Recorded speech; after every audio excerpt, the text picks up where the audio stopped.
Deputy CM గారు. అధ్యక్ష, మాజీ ప్రధానమంత్రి డాక్టర్ మన్మోహన్ సింగ్ గారి మృతి పట్ల ఈ సభ ప్రవేశపెట్టినటువంటి తీర్మానాన్ని, అట్లాగే వారికి సభలో సభ్యులందరూ కూడా ఏకగ్రీవంగా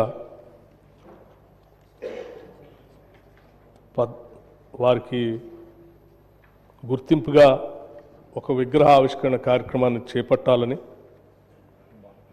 భారతరత్న ఇవ్వాలని సభానాయకులు ముఖ్యమంత్రి గారు చెప్పినటువంటి అంశాన్ని సంపూర్ణంగా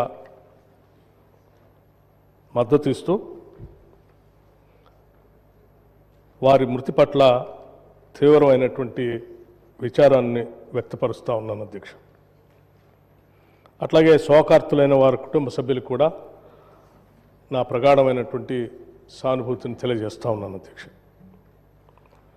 అధ్యక్ష. కొంతమంది ఈ భూమి మీదకి ఎలా వస్తారో అలా మాయం అవుతారు అధ్యక్ష. మరికొందరు తాము నడిచిన నేలంతా మానవతా పరిమళాలు వెదజల్లుతారు. ఇంకొందరు తమ అసాధారణ ప్రతిభతో తాము పుట్టిన దేశానికి వన్నె తెస్తారు.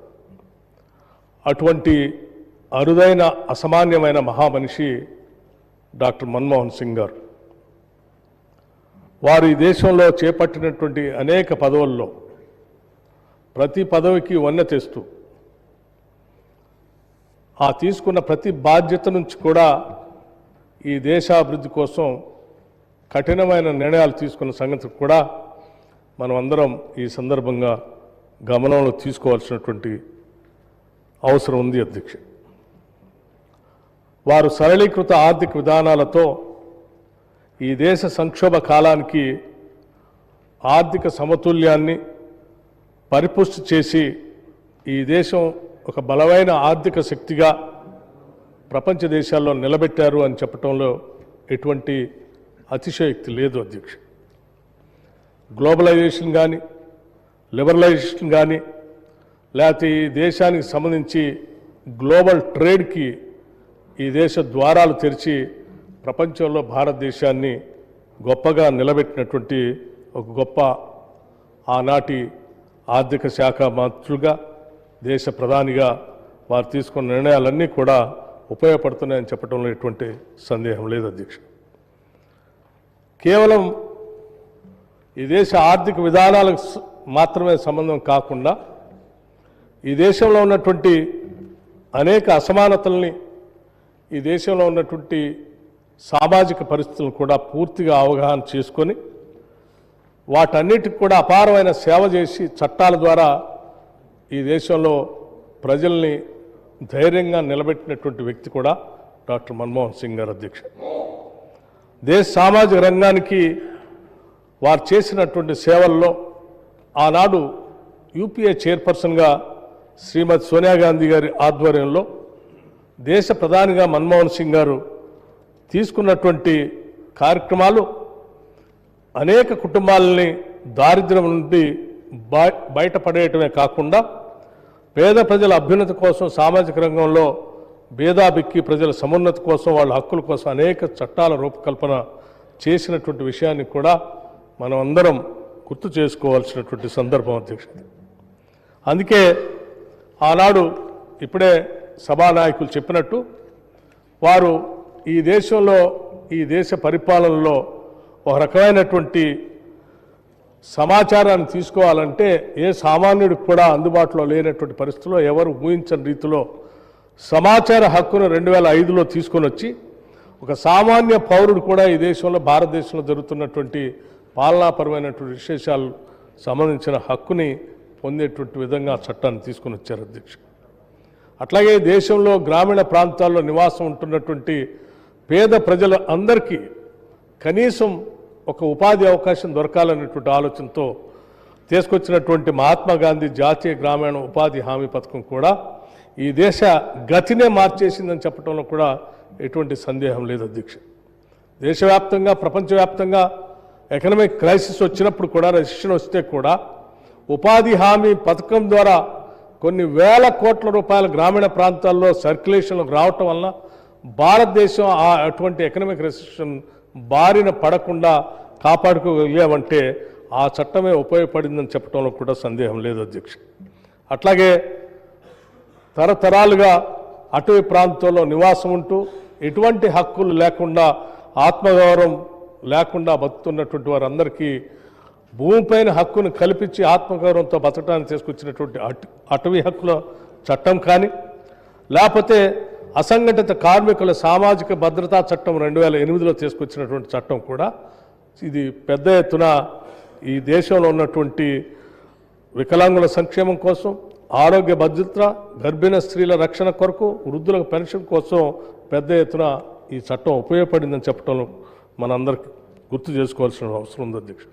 అట్లాగే ఆహార భద్రతా చట్టం, ప్రతి ఒక్కరికి ఆహారం దొరకాలని చెప్పి అది ఒక హక్కుగా ఈ దేశంలో చట్టాన్ని తీసుకొని వచ్చినటువంటి గొప్ప ప్రధానమంత్రిగా మనం అందరం గుర్తు చేసుకున్నటువంటి అంశం అధ్యక్ష. అట్లాగే స్ట్రీట్ వెండర్స్ గురించి కూడా ఈ దేశంలో ఆలోచన చేసి పెద్ద ఎత్తున గ్రామీణ ప్రాంతాల్లో క్రయ విక్రయాలు జరిపే వ్యాపారుల రక్షణ కోసం, వాళ్ళ జీవన ప్రమాణాలు పెంచడం కోసం తీసుకొచ్చినటువంటి ఈ చట్టం కూడా ఈ దేశ ఆర్థిక విధానాన్ని, గతిని కూడా కింది స్థాయిలో పేదరికంలో ఉన్నటువంటి ప్రజలకి ఉపయోగపడిందని చెప్పటం మనం అందరం ఈరోజు దేశంలో గమనిస్తూ ఉన్నాం అధ్యక్ష. అట్లాగే 2013 భూసేకరణ చట్టం అధ్యక్ష. ఈ భూసేకరణ చట్టానికి సంబంధించి మనం ఎక్కడ భూమిపైన ఉన్నటువంటి ఒక ఇమోషనల్ బాండేజ్ని సంబంధించి బాధపడుతున్నటువంటి తరుణంలో దేశ ఆర్థిక అభివృద్ధి జరగాలి, రావాల్సిన పరిశ్రమలు రావాలి, ఇరిగేషన్ ప్రాజెక్టులు రావాలి. అట్లాగే భూమిపైన అనాదిగా హక్కులు పొందినటువంటి వాళ్ళు కూడా నష్టపోకుండా ఉండటం కోసం కావాల్సిన రీతిలో పెద్ద ఎత్తున అనేక మార్పులు తీసుకొచ్చి వాళ్ళు కూడా బాధపడకుండా ఉండే విధంగా తీసుకొచ్చిన ఈ చట్టం నిజంగా ఒక రివల్యూషనరీ చట్టం అని చెప్పి ఈ దేశంలో ఆనాడు ప్రగతిశీల భావాలు కలిగినటువంటి వాళ్ళందరూ కూడా దీన్ని శ్లాఘించినటువంటి విషయం కూడా మనందరికీ తెలిసింది. అట్లాగే అధ్యక్ష, ఈ దేశంలో అమానమైనటువంటి మాన్యువల్ స్కావెంజింగ్ చట్టం, ఇది తరతరాలుగా వస్తున్నటువంటి ఈ స్కావెంజింగ్ విధానాన్ని పూర్తిగా రద్దు చేస్తూ దీనికి సంబంధించి 2013లో తీసుకొచ్చినటువంటి చట్టం, ఆ చట్టంలో వాళ్ళందరికీ పునరావాసం కల్పించేటువంటి విధానం ఆనాటి ప్రధాని మన్మోహన్ సింగ్ గారికి ఈ దేశంలో అత్యంత వెనుకబడి అమానమైనటువంటి స్కావింగ్ విధానంలో ఉన్నటువంటి ప్రజల యొక్క మనోగతాన్ని కూడా అర్థం చేసుకుని వాళ్ళ జీవితాల్లో కూడా మార్పు రావాలని తీసుకొచ్చినటువంటి ఈ చట్టం నిజంగా ఈ దేశ గౌరవాన్నే ప్రపంచ దేశాల్లో పెద్ద ఎత్తున పెంచింది అధ్యక్ష. అట్లాగే ఇటువంటి అనేక రకాలైనటువంటి చట్టాలతో పాటు ఈ దేశంలో ఉన్నటువంటి ప్రజల యొక్క ఆలోచనలకు అనుగుణంగా ఒక ప్రధానమంత్రిగా, ఒక సామాన్యుడిగా ఈ దేశంలో వారు అందించినటువంటి పాలన, ఈ దేశంలో పాలన చేసే అందరికి కూడా ఇది ఒక రకమైనటువంటి ఇన్స్పిరేషన్. అట్లాగే వారి మార్గం అందరికీ అనుసరించదగినటువంటి విషయంగా ఈరోజు రాజకీయాల్లో ఉన్నటువంటి వాళ్ళందరూ కూడా గమనించాలి అధ్యక్ష.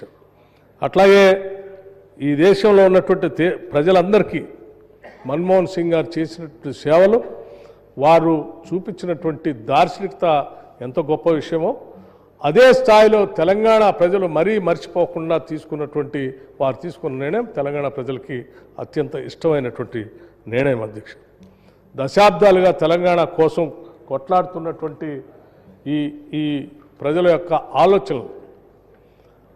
ఆలోచనలందరినీ నిజం చేయటం కోసం ఆ సభలో సంపూర్ణమైనటువంటి మెజార్టీ లేకపోయినప్పటికీ ఆనాటి యూపీఏ చైర్పర్సన్ గారు సోనియా గాంధీ గారు వారు కలిసి మాట్లాడుకొని మిగతా విపక్షాలందరినీ కూడా ఒప్పించి ఆ చట్టాన్ని రెండు సభల్లో కూడా పాస్ చేపించి తెలంగాణ ప్రజల కళని నిజం చేసినటువంటి ఒక గొప్ప ప్రధాని మన్మోహన్ సింగ్ గారు అధ్యక్ష.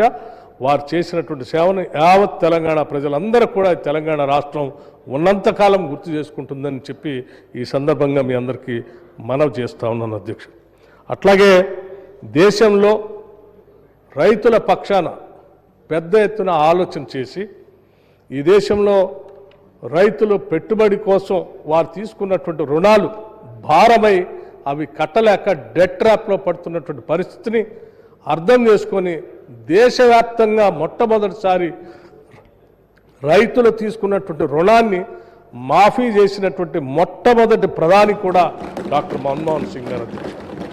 ఈ విషయాన్ని ఈరోజు మనం ఈ రాష్ట్రంలో 2 లక్షల రూపాయల రుణమాఫీ చేసుకున్నటువంటి సందర్భంలో నేరుగా 21,000 కోట్ల రూపాయలు తెలంగాణ రాష్ట్రం రైతుల అకౌంట్లో వేసామనంటే దానికి మార్గదర్శి కూడా ఆనాటి మన్మోహన్ సింగ్ గారే అని చెప్పి ఈ సందర్భంగా మనందరం గుర్తు చేసుకుంటూ మరొకసారి వారి ఆత్మకి శాంతి కలగాలని వారి కుటుంబ సభ్యులందరికీ కూడా నా ప్రగాఢమైనటువంటి సానుభూతి తెలియజేస్తూ సభానాయకులు ప్రవేశపెట్టినటువంటి ఈ తీర్మానానికి ముఖ్యంగా భారతరత్న ఇవ్వాలని చెప్పినటువంటి అంశాన్ని ఏకగ్రీవంగా సభలో ఉన్నటువంటి సభ్యులు అందరూ కూడా దానికి ఆమోదం తెలపాలని, అట్లాగే ఒక ప్రముఖమైనటువంటి ప్రాంతంలో వారి విగ్రహాన్ని పెట్టాలని చెప్పి గౌరవ ముఖ్యమంత్రి గారు చెప్పినటువంటి అంశాన్ని కూడా అందరం సానుకూలంగా స్పందించి దానికి ఆమోదం తెలపాలని చెప్పి మీ అందరినీ కోరుతూ మరొకసారి వారి ఆత్మకి